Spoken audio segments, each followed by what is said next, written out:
Their substance was the resonant harp of self, a net for the constant lightnings of the spirit. Its bodies, woven by a divine sense, prolonged the nearness of soul's clasp with soul.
And he's undergone a kind of transformation.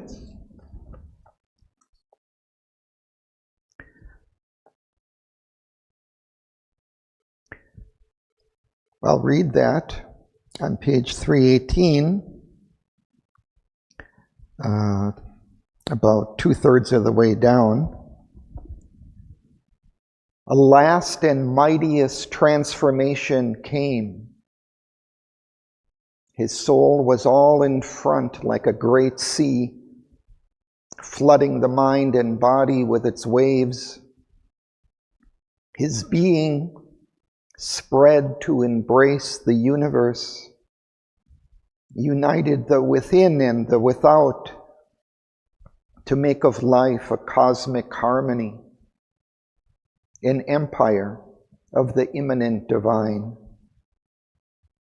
In this tremendous universality, not only his soul nature and mind sense included every soul and mind in his, but even the life of flesh and nerve was changed and grew one flesh and nerve with all that lives.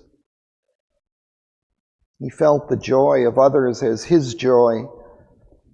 He bore the grief of others as his grief. His universal sympathy upbore, immense like ocean, the creation's load.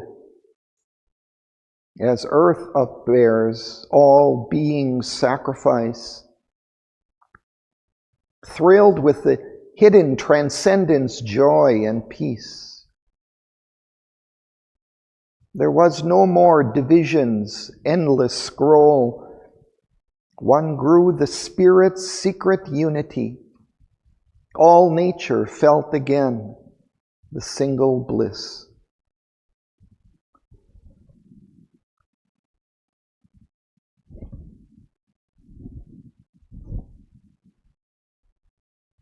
And in that state, he sees the worlds of supermind.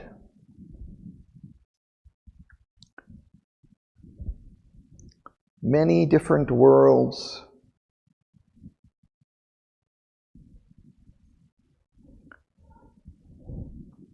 Let's see. So last time, let's see, on page 322, then suddenly there came a downward look, as if a sea exploring its own depths. A living oneness widened at its core and joined him to unnumbered multitudes. A bliss, a light, a power, a flame-white love, caught all into a soul immense embrace. Existence found its truth on oneness breast, and each became the self and space of all. The great world rhythms were heartbeats of one soul. To feel was a flame discovery of God.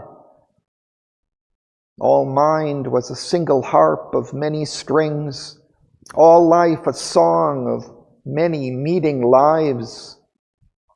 For worlds were many, but the self was one. This knowledge now was made a cosmos seed. The seed was cased in the safety of the light. It needed not the sheath of ignorance. Then, from the trance of that tremendous clasp, and from the throbbings of that single heart, and from the naked Spirit's victory, a new and marvelous creation rose.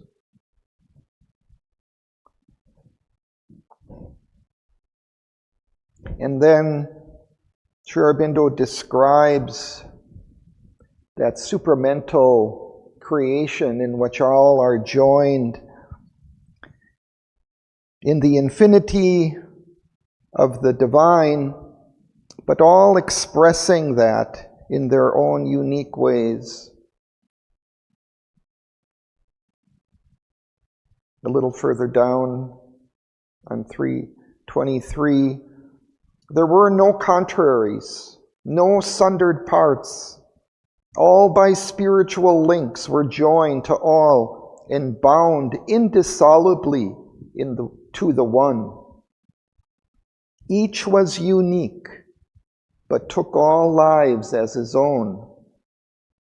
And following out these tones of the infinite, recognized in himself the universe.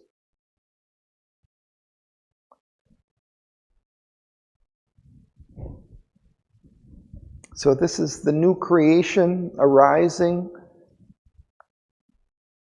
out of the supermind, the supermental realization.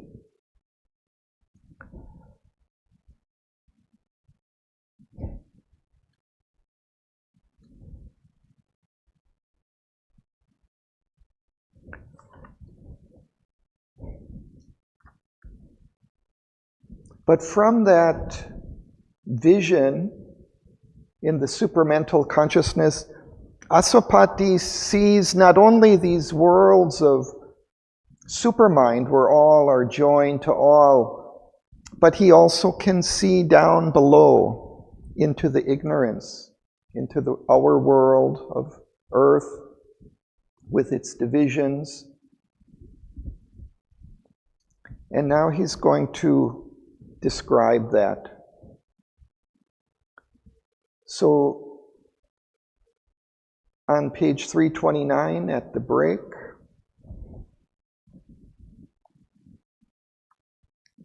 Tinika can read. Okay. Against this glory of spiritual states, their parallels and yet their opposites, floated and swayed, eclipsed and shadow-like, as if a doubt made substance, flickering, pale. This other scheme, two vast negations found. A world that knows not its inhabiting self, labors to find its cause and need to be. A spirit ignorant of the world is made, obscured by matter, travestied by life, struggles to emerge, to be free, to know and reign. These were close tied in one disharmony, yet the divergent lines met not at all.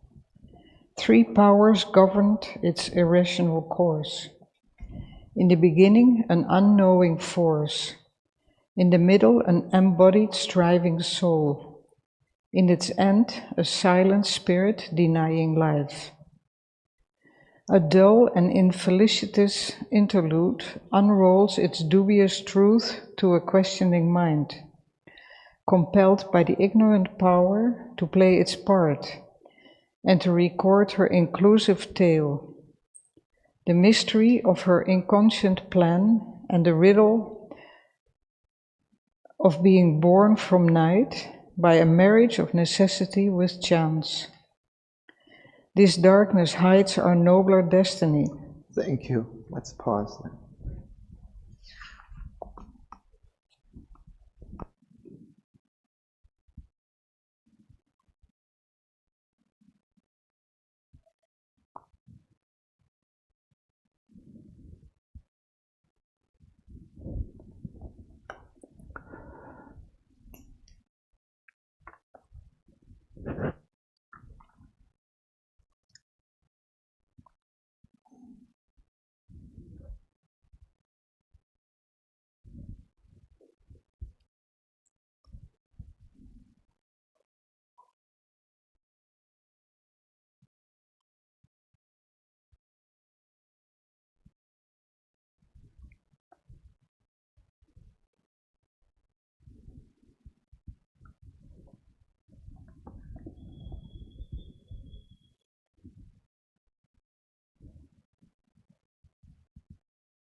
This is almost a philosophical kind of description of our world or our state of being here in this world. So first he contrasts it to these worlds of unity in supermind against this glory of spiritual states, which he's just described. They're parallels and yet they're opposites. So he's saying in that they're floated and swayed, eclipsed and shadow-like, darkened kind of shadows of that world.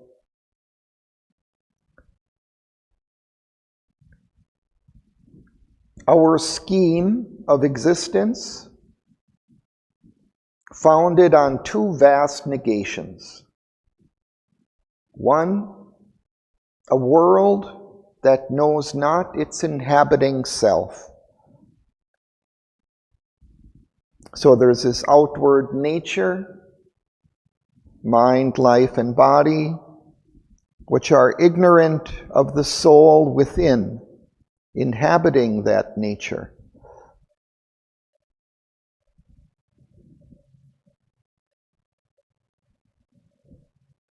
So that material nature, that vital nature, our mental nature, is laboring, striving to find out its cause, how it's come to be.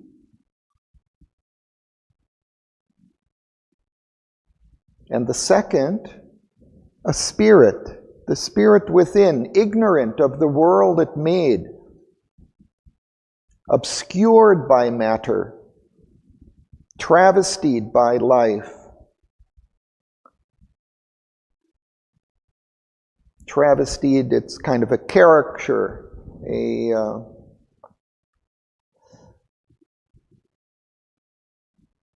a poor representation.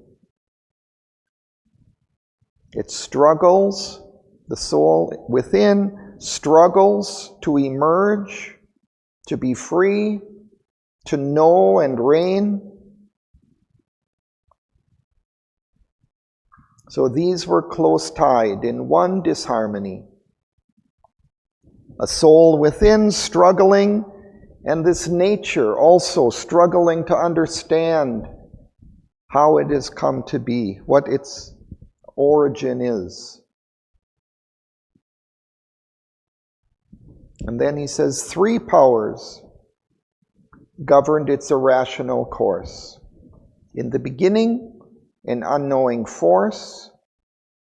In the middle, an embodied, striving soul. So that's more or less our experience of it. And in the end, a silent spirit denying life.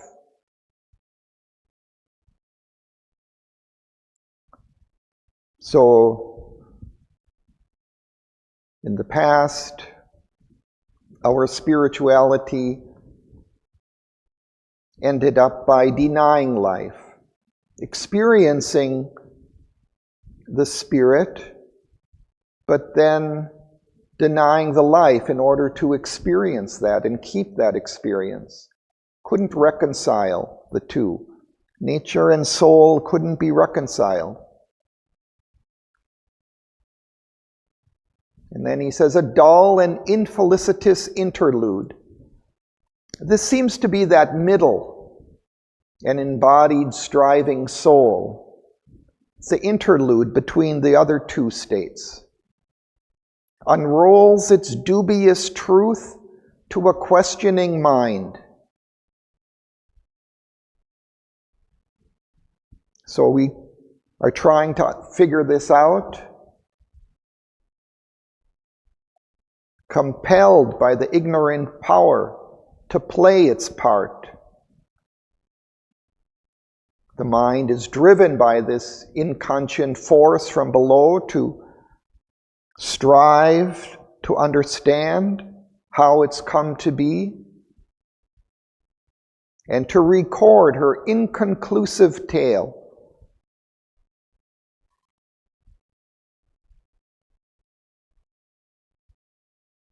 to make a science of this whole creation, this whole evolution, to record it. The mystery of her inconscient plan and the riddle of being born from night out of the inconscient matter by a marriage of necessity with chance.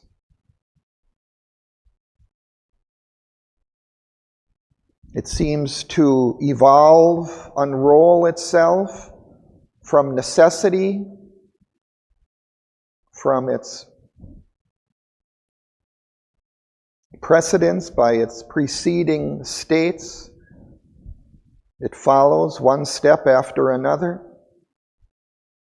But at the same time, there seems to be this random chance at work, at play.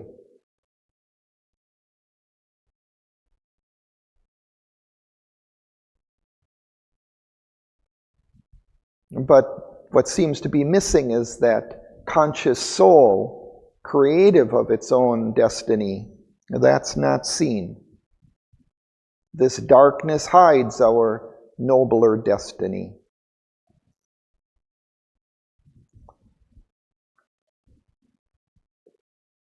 So B, would you continue? A chrysalis of a great and glorious truth, it stifles the winged marvel in its sheath, lest from the prison of matter it escape, and, wasting its beauty on the formless vast, merged into the unknowable's mystery, leave unfulfilled the world's miraculous fate, as yet thought only some high spirit's dream or a vexed illusion in man's toiling mind. A new creation from the old shall rise, a knowledge inarticulate find speech. Beauty suppressed burst into paradise bloom. Pleasure and pain dive into absolute bliss. A tongueless oracle shall speak at last. The superconscient conscious grow on earth. The eternal's wonders join the dance of time. But now, all seemed a vainly teeming vast, upheld by a deluded energy, to a spectator, self-absorbed and mute, careless of the unmeaning show he watched, regarding the bizarre procession pass like one who waits for an expected end. Thank you.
So he's still describing this middle phase of an embodied striving soul, this infelicitous, unhappy interlude between the unknowing force of nature and the silent spirit denying life. So in that state in which we are, he compares it to a chrysalis, like a cocoon in which a caterpillar transforms into a butterfly.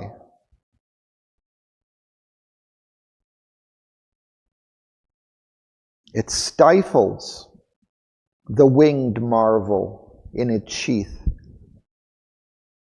So we feel also stifled by our limitations. But then he gives a kind of a justification for this state. Lest from the prison of matter it escape, and, wasting its beauty on the formless vast, merged into the unknowable's mystery. So we're stifled in this interlude of mind questioning what's going on, still hampered by our instincts and our material form.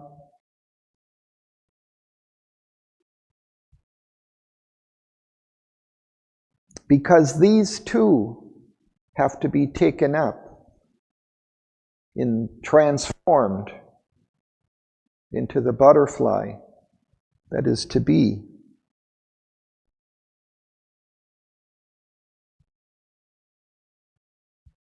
Otherwise, like he had described in the end, a silent spirit denying life, we just escape out of this material form and enter into the blankness, the emptiness of spirit, and leave behind this physical form, this physical world and life. Leave it untransformed and go out of it. Leave unfulfilled the world's miraculous fate.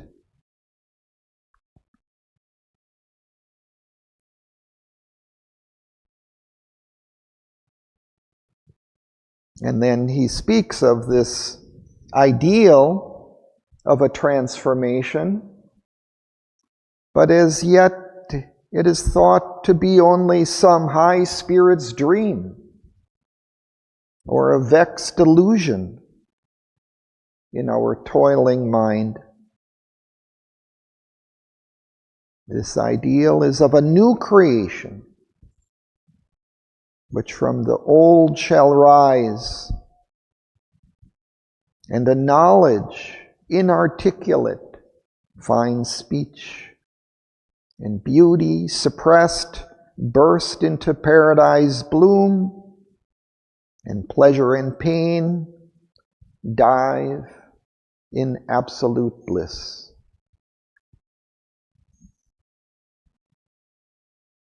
So it's a transformation of these now divided qualities of knowledge and beauty and delight into their dualities, their opposites. Finally, they will find their fulfillment. A tongueless oracle shall speak at last.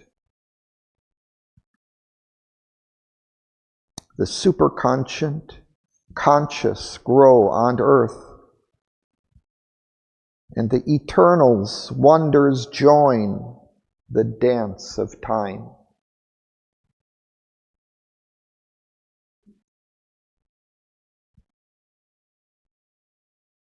But still now all seemed a vain, teeming vast, without meaning,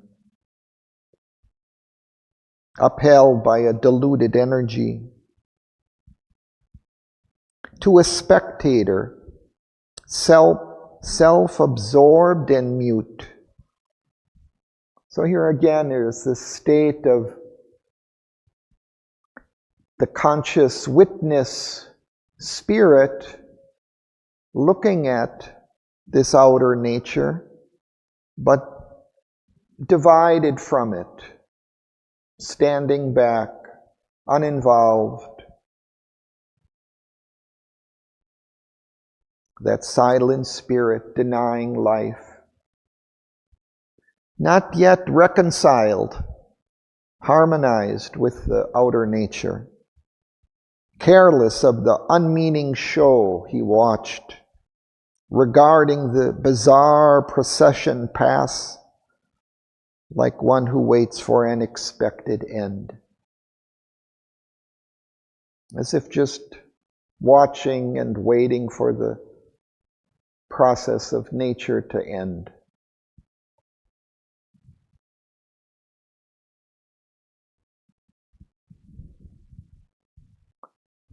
Helmut? We saw a world that is, from a world to be. There he divined rather than saw or felt. Far off upon the rim of consciousness, transient and frail, this little whirling globe, and on it left, like a lost dream's vain mold, a fragile copy of the spirit's shell. His body gathered into mystic sleep, a foreign shape it seemed, a mystic shade. Continue. Alien now seemed the dim far universe. Self and eternity alone were true. Then memory climbed to him from the striving plains, bringing a cry from once loved, cherished things. And to the cry, as to its own lost call, a ray replied from the occult supreme. For even there the boundless oneness dwells, to its own sight unrecognizable.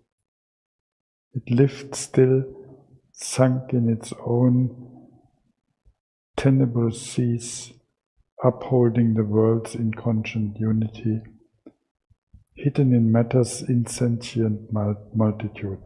Thank you.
So we return to Aswapati, looking down upon the world from his supramental consciousness and poise in the supermind.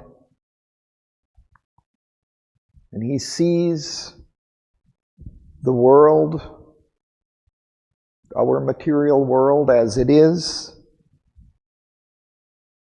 from his world, which is to be in the future. And there he divined or sensed rather than saw or felt, far off upon the rim of consciousness, transient and frail, this little whirling globe.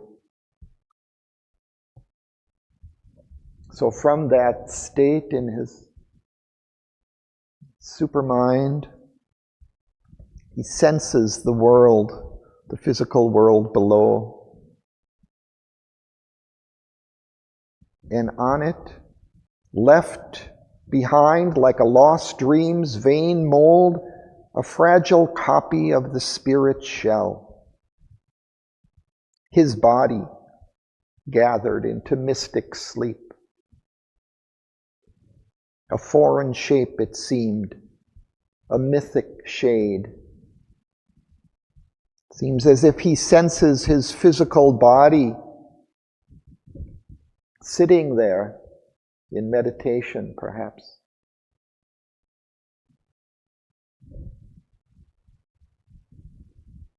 Alien now seemed that dim, far universe. Self and eternity alone were true. But then memory climbed to him from the striving plains, bringing a cry from once loved, cherished things, and to the cry, as to its own lost call, a ray replied from the occult supreme. So he feels from below, seeing or sensing himself in the physical world. He feels this cry coming up, cry of perhaps aspiration. And he senses a reply from the occult supreme. For even there the boundless oneness dwells, even in the physical world, even in that dark ignorance of the world, the oneness is there.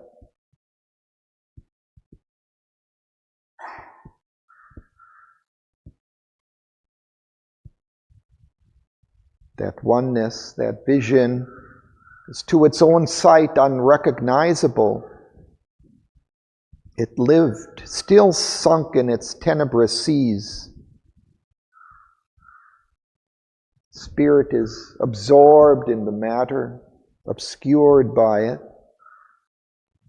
but upholding the world's inconscient unity, hidden in matter's insentient multitude.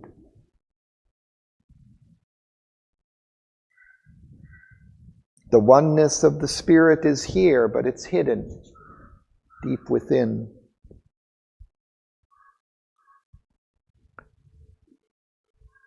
So we continue, Praveen.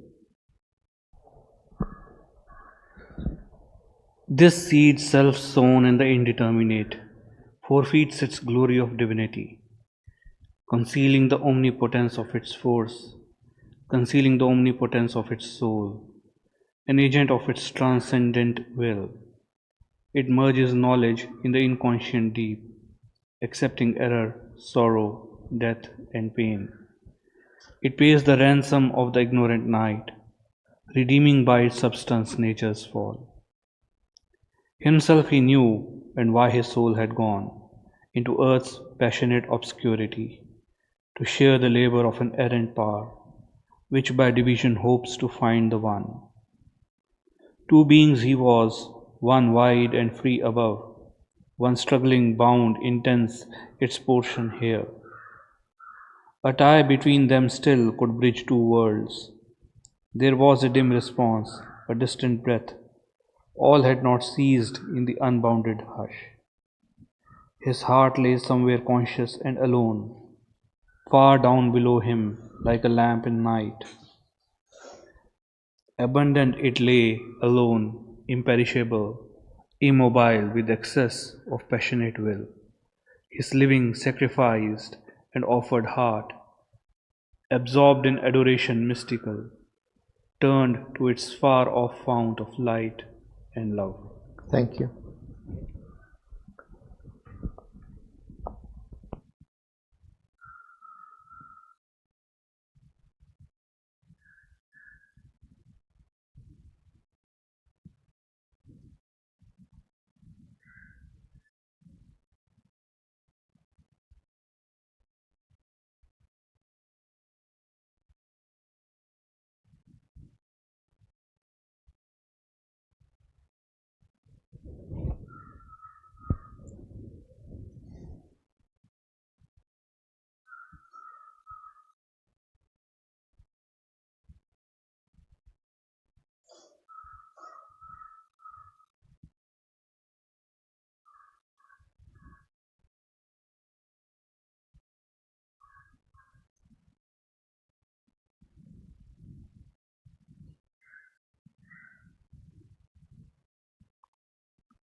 So the spirit, perhaps the soul, descended into the inconscience of matter, into the world, forfeits its glory of divinity, conceals the omnipotence of its force, conceals the omniscience of its soul. It's an agent of its own transcendent will. It has descended here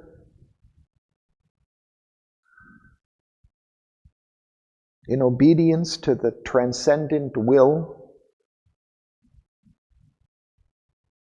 It merges its knowledge in the inconscient deep, accepting error and sorrow, death and pain. It pays the ransom of the ignorant night, redeeming by its substance nature's fall.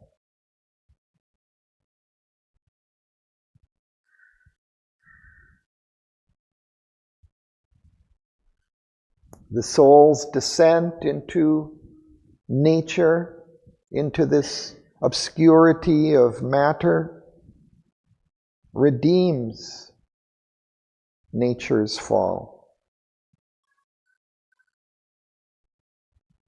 It justifies, it brings it back, ultimately transforms it. Himself he knew, and why his soul had gone into earth's passionate obscurity, to share the labor of an errant power, which by division hopes to find the one.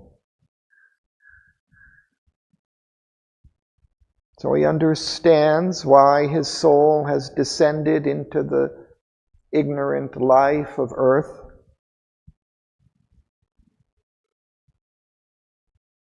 to share the labor of its upward striving and evolution. He describes his state. Two beings he was. One wide and free above. His consciousness is still above in that supermind. One struggling, bound, intense, its portion here. And yet his body is seated below in the world, in that obscurity. A tie between them still could bridge two worlds. So if he can reconcile that consciousness above, which he's experiencing, in which he's centered, with his body below, could make a bridge between these two worlds.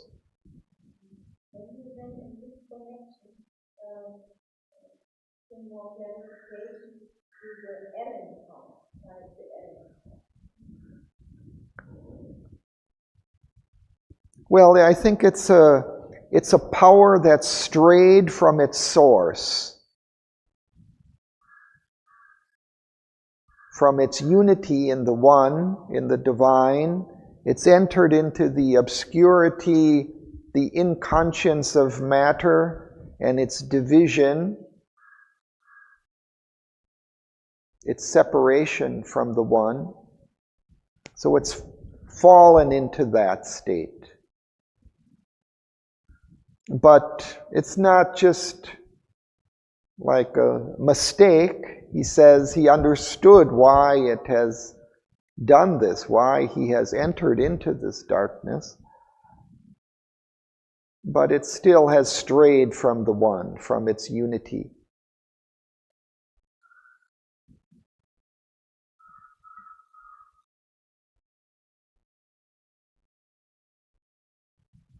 He still feels a response from above. All is not hushed in the silence of the spirit. He feels a response to this lower state.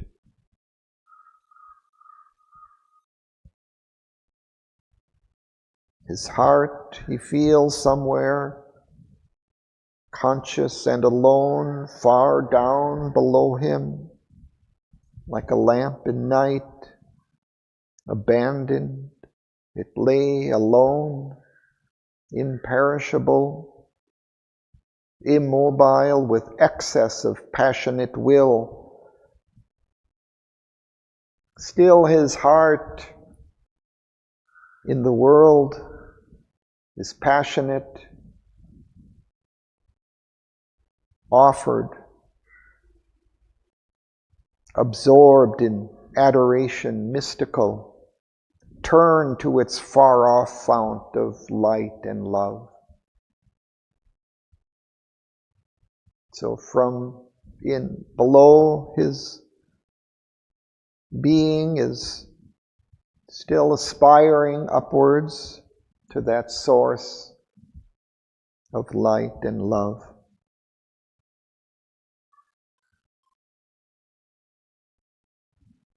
Shall I continue? In the luminous stillness of its mute appeal, it looked up to the heights it could not see. It yearned from the longing depths it could not leave. In the center of his vast and fateful trance, halfway between his free and fallen slaves, interceding twixt God's day and the mortal's night, accepting worship as its single law, accepting bliss as the sole cause of things, refusing the austere joy which none can share, refusing the calm that lives for calm alone. To her it turned for whom it willed to be.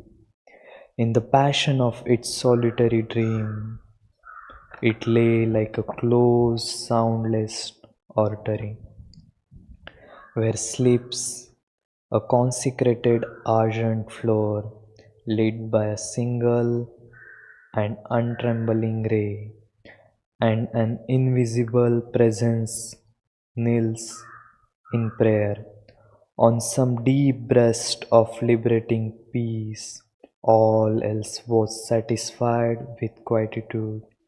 This only knew there was a truth beyond. Thank you.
This is a very beautiful image of Aswapati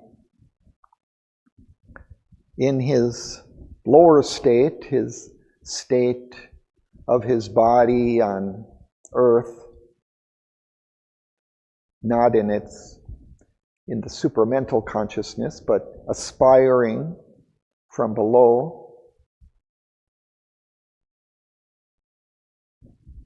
So there, and he had just described his heart absorbed in adoration, mystical, turned to its far-off fount of light and love. So, in the luminous stillness of its mute appeal, it looked up to the heights it could not see. Below, he can't see that higher state of the spirit, of the supermind, but it yearned from the longing depths it could not leave. And in the center of his vast and fateful trance, halfway between his free and fallen selves, interceding twixt God's day and the mortal's night. So this is his state in between, accepting worship as its single law, accepting bliss as the sole cause of things, refusing the austere joy which none can share,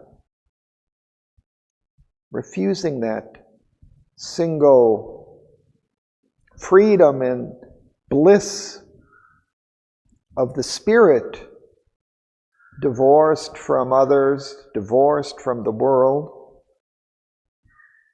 refusing the calm that lives for calm alone. To her it turned for whom it willed to be. Turns to the Divine Mother.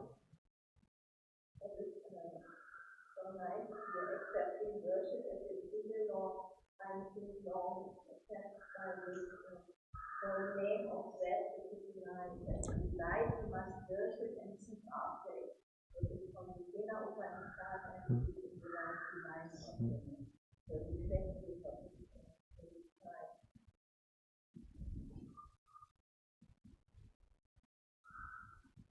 Yeah, normally we are scattered and going after this or that aim, desire, pursuit. But for him, it's just this worship, turning to the Divine Mother for whom it will to be. And then there's this beautiful image. In the passion of its solitary dream, it lay like a closed, soundless oratory. So an oratory is a place for prayer, like a small private chapel,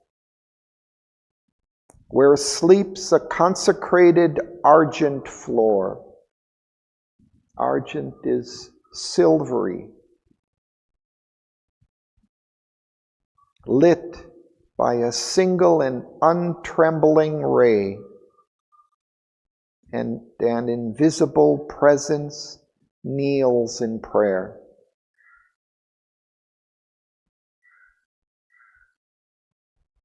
So that's like an image of him seated in this chapel praying to the Divine Mother on some deep rest of liberating peace. All else was satisfied with quietude. This only knew there was a truth beyond.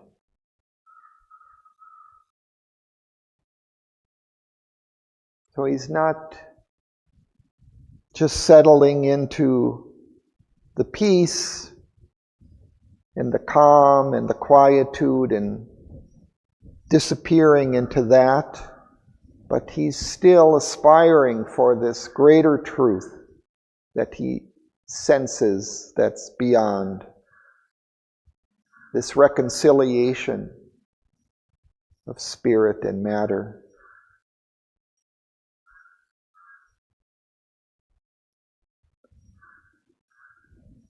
So, Margaret? All other parts were dumb in centered sleep, consenting to the slow, deliberate power which tolerates the world's error and its grief, consenting to the cosmic long delay, timeless waiting through the patient years, her coming they had asked for earth and men. This was a fiery point that called her now. Extinction could not quench that lonely fire.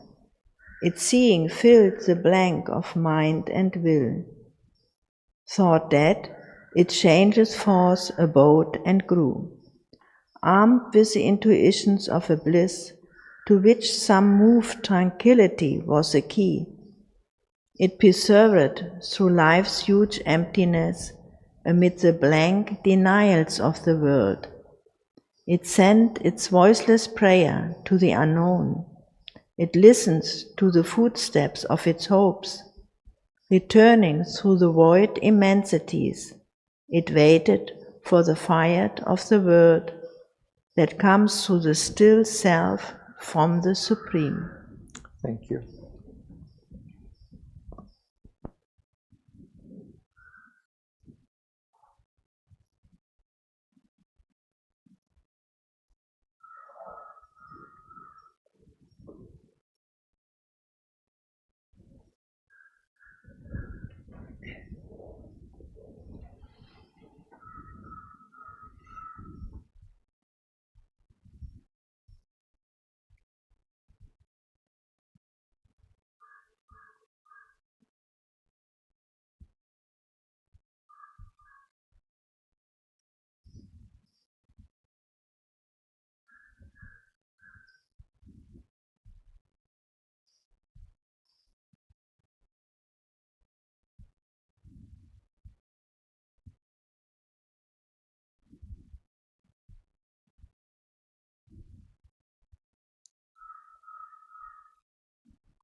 So it seems as if his being is seated in trance, in quietude.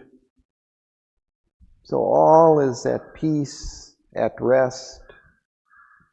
And yet there is this flame of aspiration at the center of that, aspiring to the Divine Mother. So the other parts of his being, besides this flame of aspiration,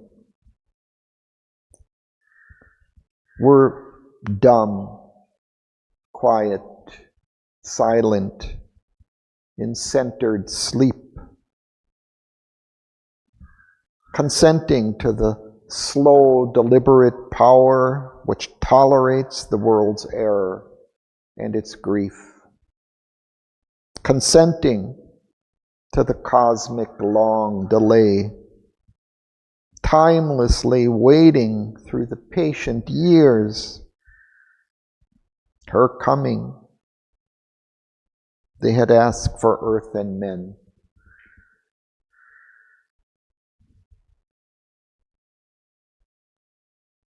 So the rest.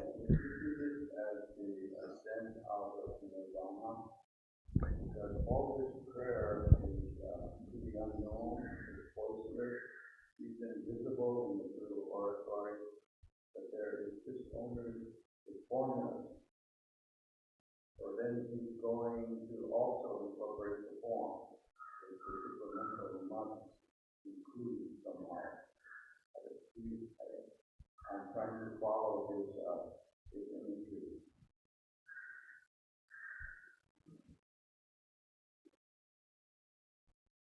Yeah, I don't know what you're referring to, which... Well, if you talk, I'm a Buddhist in the other traditions, you have always the voice or the nirvana, where there is something.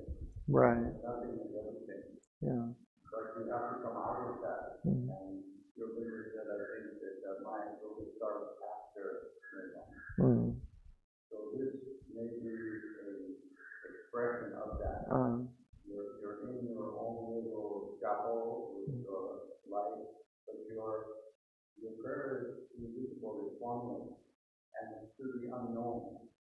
So you're actually operating in that psychological state, but you have to get out of it. You have to go beyond it, and there's always some little thing in you that's pulling you out of it in order to transform, in order to become a butterfly. Yeah, I think that's correct. So because he speaks of those three stages and the spirit kind of leaving behind the world, right? So he's, in a sense, representing also that, but within that there's some flame of aspiration that seeks for that joining, that supramental fulfillment. But another way, a kind of a simple way of the image, I see him as seated in this meditation hall, silent, and his body is in trance. Everything is absorbed in that silence. And yet there's this ray of aspiration in the center of that. Everything else is quiet. Everything else is waiting, patient. Okay. But still there's something that calls her now, that is not waiting. He says, this was the fiery point that called her now.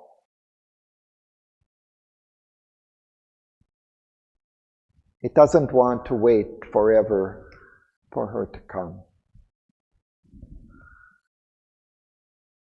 And it's seeing fill the blank of mind and will. Thought dead, its changeless force abode and grew. Even though the mind had become silent, the force of this will was still there, continued, and it grew.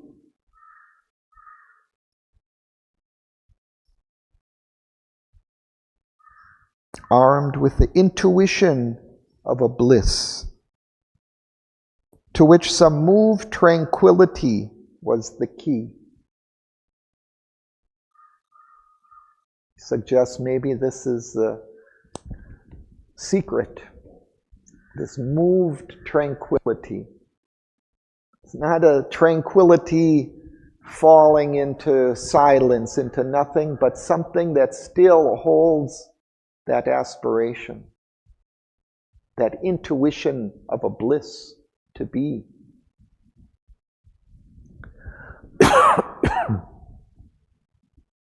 It persevered through life's huge emptiness, amid the blank denials of the world.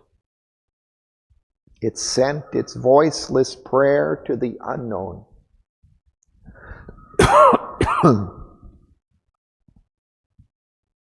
To the transcendent it cannot yet see, but it has that intuition of a bliss. And it listened for the footsteps of its hopes returning through the void immensities. It's also waiting for that reply, looking up, listening for the reply of the transcendent power. It waited for the fiat of the word, the assent of the divine word that comes through the still self from the Supreme.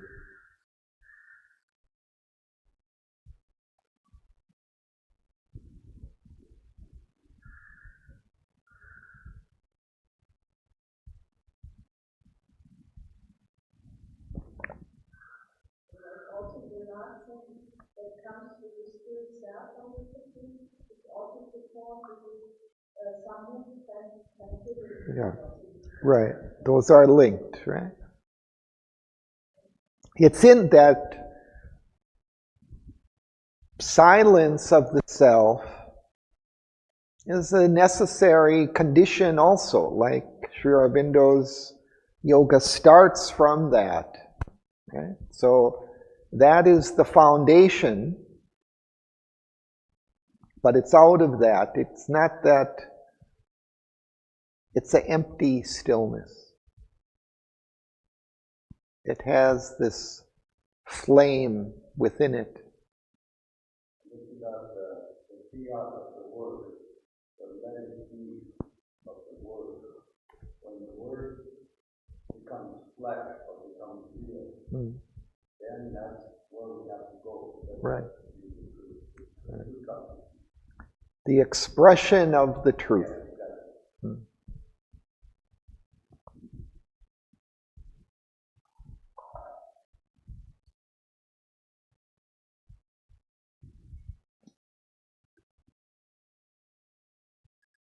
It's interesting the way, Sri Aurobindo kind of goes back and forth over the same kind of material, but in different images, in different ways.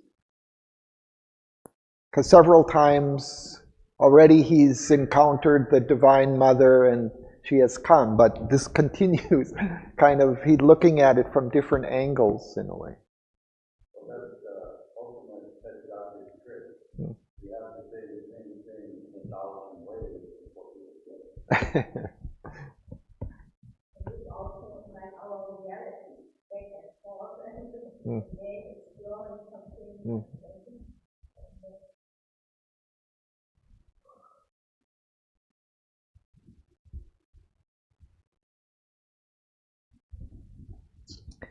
And then in the next canto, the vision and the boon, he will again encounter the Divine Mother and implore her to descend, to come.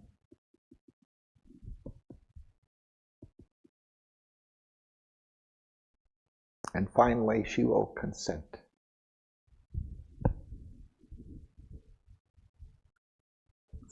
But even then, I think he has this dialogue with some transcendent being who even tries to dissuade him from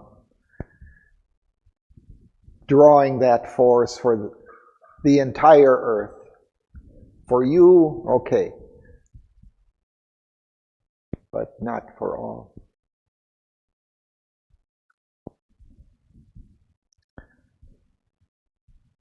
So, do you want to read a little, or should we stop for today?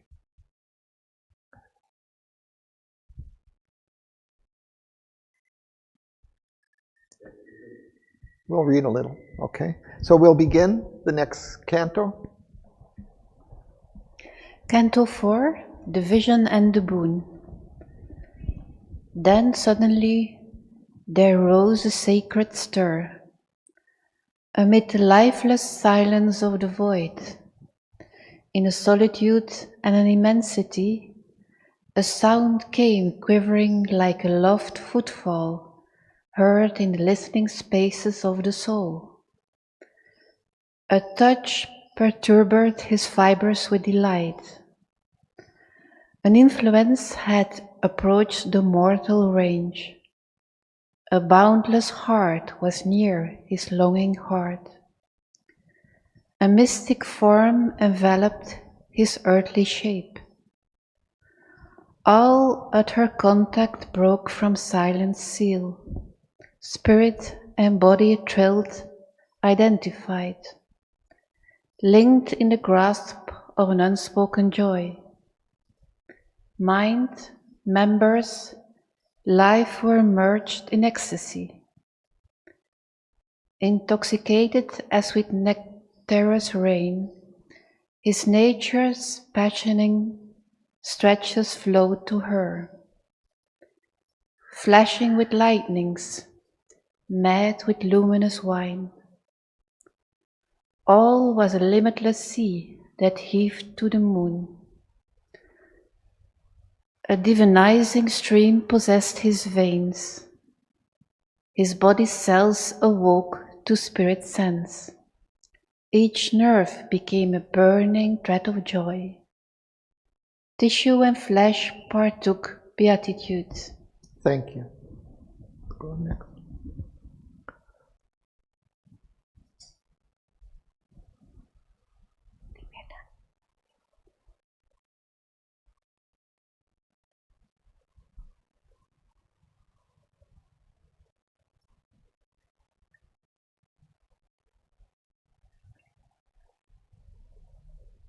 Sudan. Speak. A light the dim, unplumbed subconscious cave, thrilled with the prescience of a launch for trade, and filled with flickering. I cannot read. My speak is not. No specs. No, the speak is not. Should we move or? You want to read? B.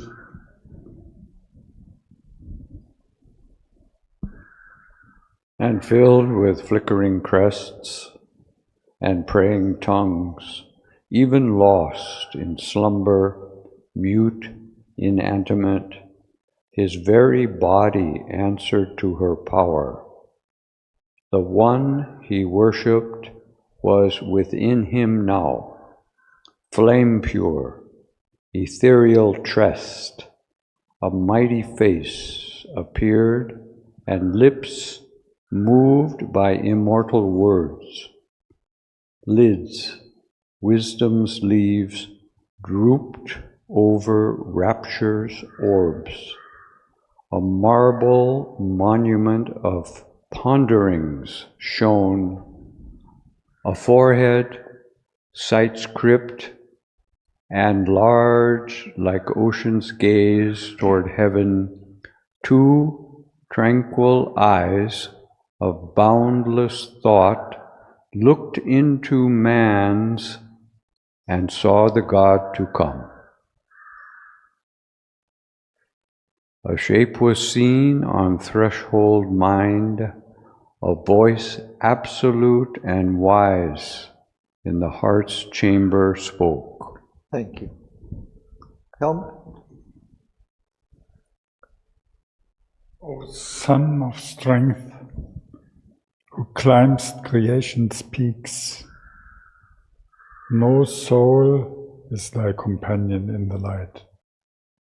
Alone thou standest at the eternal's door. What thou hast won is thine, but ask no more. O Spirit, aspiring in an ignorant frame, O voice arisen from the inconscious world, how shalt thou speak for men whose hearts are dumb? Make purblind earth the soul's seer visions home, or lighten the burden of the senseless globe? I am the mystery beyond reach of mind. I am the goal of the travail of the suns.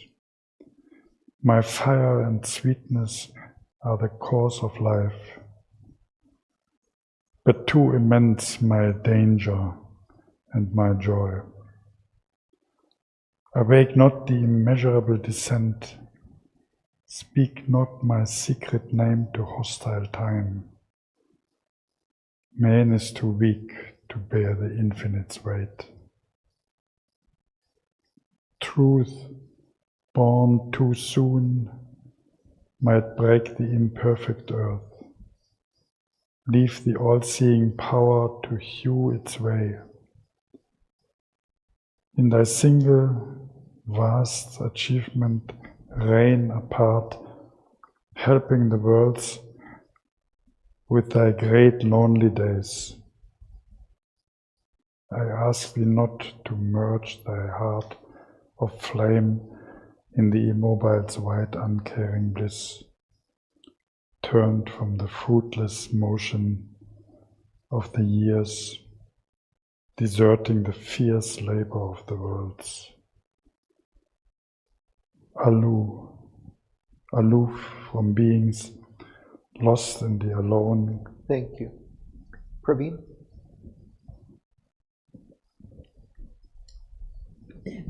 How shall thy mighty spirit brook repose, while death is still unconquered on the earth, and time a field of suffering and pain? Thy soul was born to share the leaden force. Obey thy nature and fulfill thy fate. Accept the difficulty and godlike toil.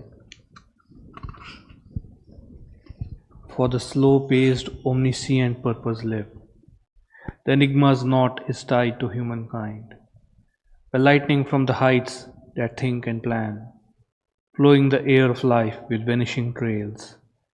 Man, soul awake in an unconscious world, aspires in vain to change the cosmic dream.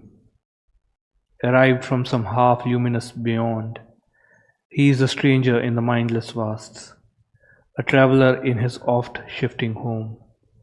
Amid the tread of many infinities, he has pitched a tent of life in desert space.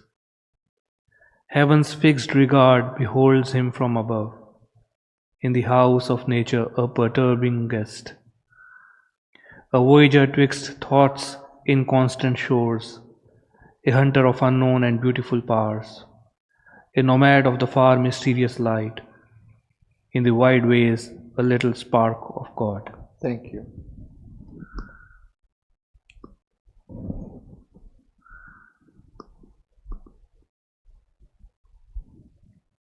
Against his spirit all is in dire league. A titan influence stops his godward gaze.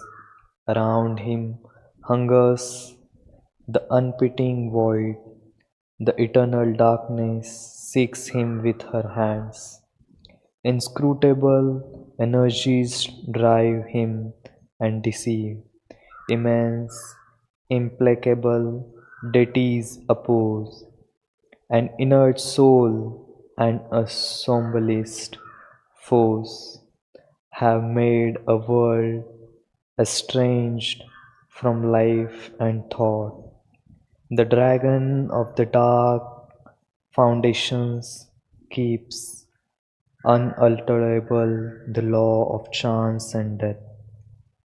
On his long way through time and circumstance, the grey-hued riddling nether shadow sphinx, her dreadful paws upon the swallowing sands, awaits him armed with the soul's slaying word.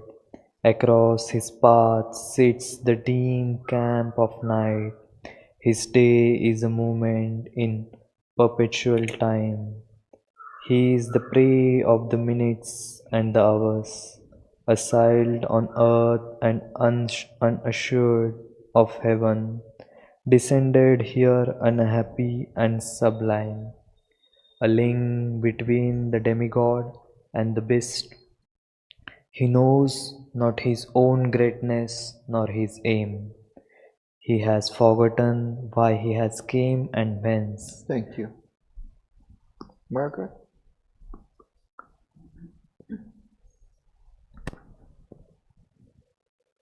His spirit and his members are at war.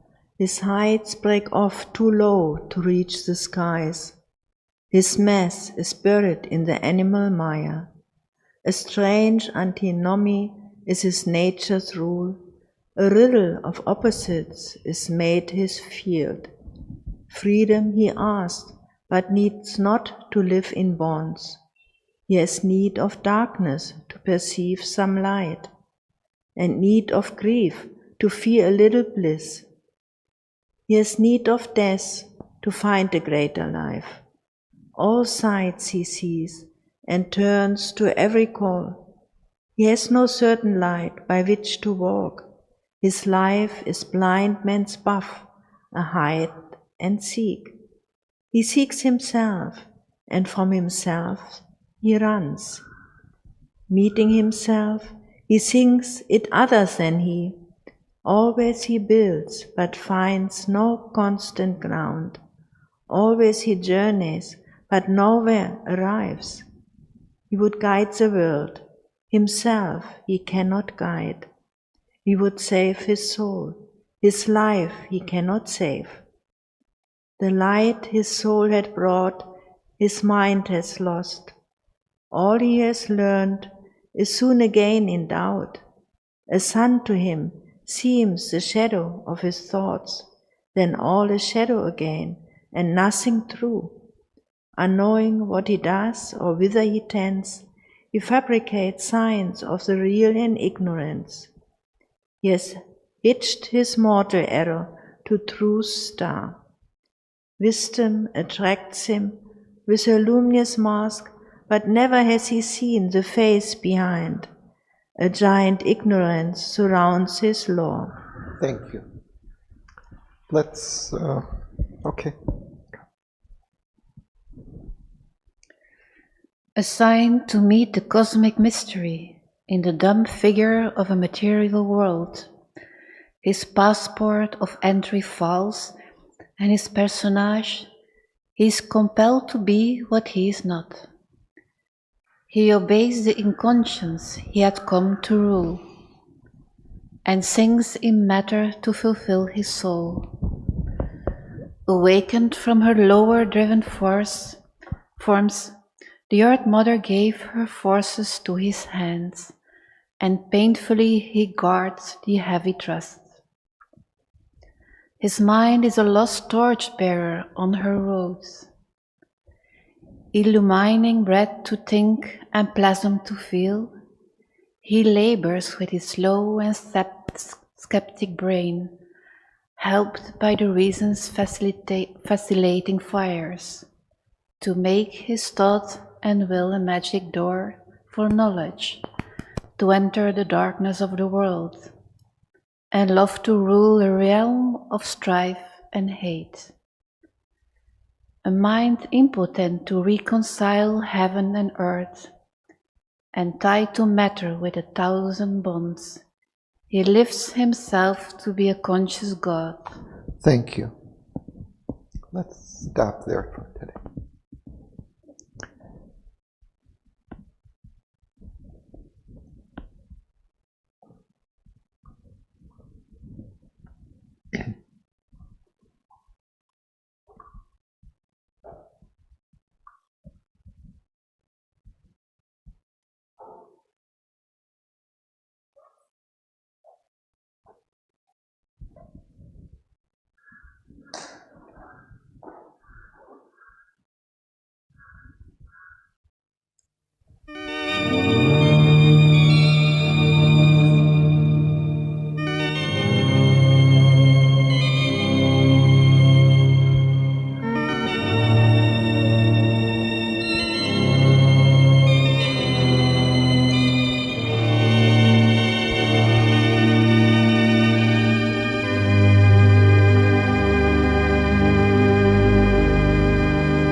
A net for the constant lightnings of the spirit.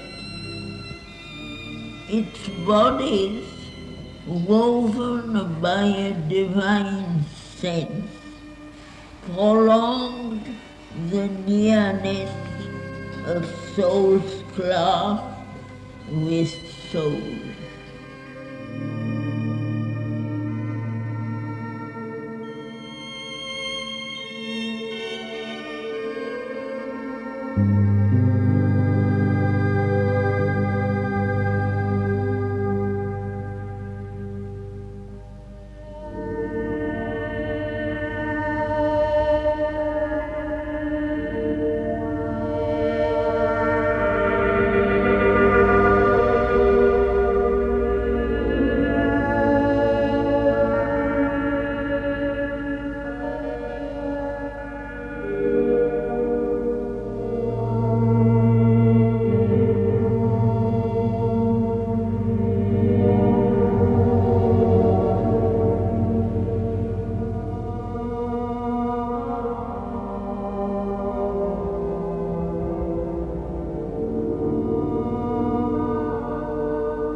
Thanks to Shara Bindu.